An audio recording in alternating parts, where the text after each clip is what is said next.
In every game, we are part of a story, and that story helps us to understand the bigger picture. So gamification definitely is not just about the points and leaderboard, but it's also about the purpose and the story that we want to be part of. And we play because we want to be part of this story.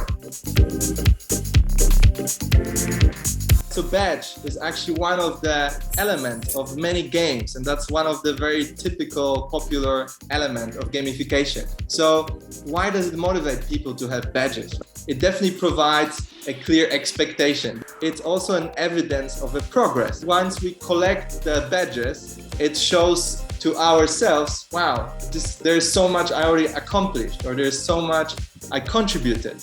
And at the end of the session, we will share the leaderboard to see who was the most engaged during the session. We can add another element of gamification, which is other players interacting with other people in a game or in a real environment, in a competition, makes it even more fun.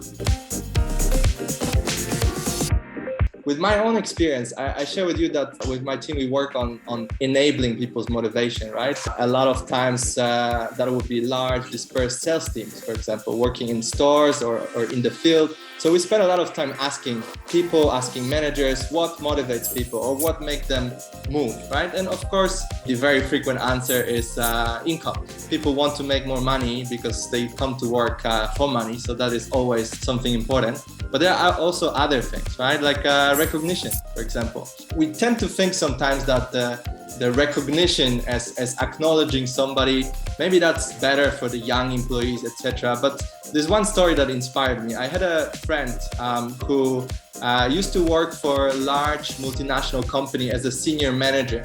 And she told me once that, you know, Pawel, I wish that my manager recognized me more than once a year. So we have this annual review, and then she tells me all the things that I do well.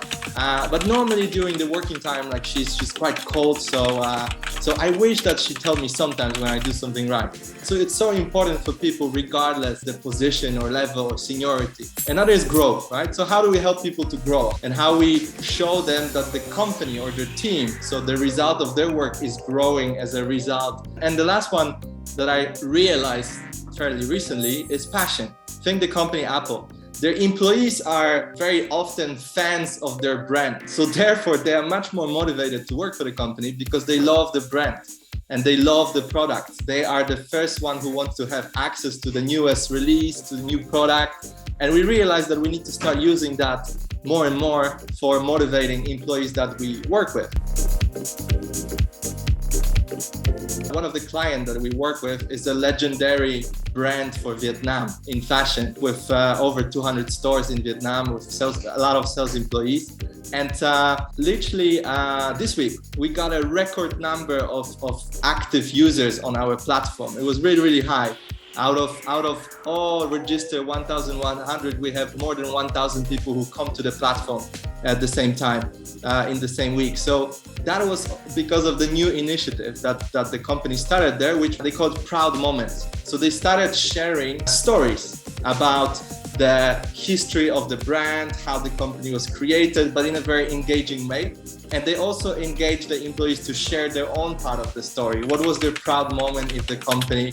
So all that, plus everything that you do to treat your employees exclusively, to give them access first, how we can turn the employees into the fans of our brand and make them feel very connected to the organization.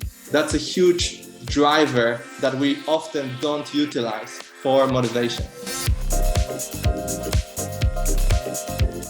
In every game, we are part of a story, and that story helps us to understand the bigger picture. So gamification definitely is not just about the points and leaderboards, but it's also about the purpose and the story that we want to be part of. And we play because we want to be part of this story.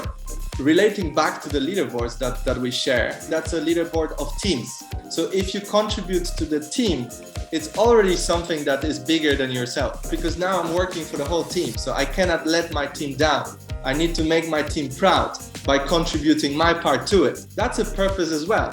And that's how you gamify it, by teaming people up. So then they have responsibility not only for themselves, but also for the entire team. How the leaderboard concept help us as well, you can quickly see who are the top performers. So we can ask the top performers, how do you do it so that you're so successful? So we can share with the rest of the team.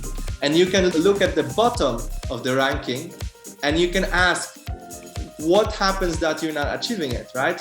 So one of the most important tactics for companies to improve their performance overall is look at the bottom 20% of the people who are not performing and coach them. Don't wait for the monthly report. But that's why, for example, with Tribee, we build these leaderboards to be real time, because that will allow the company also to define today who is the bottom 20% and how do we go back to those teams or those individuals to support them. So it's not just about who's the winner, but it's to understand also who is contributing, and for each individual team or person to show where they are and how much they're missing to get to the next level and to get higher.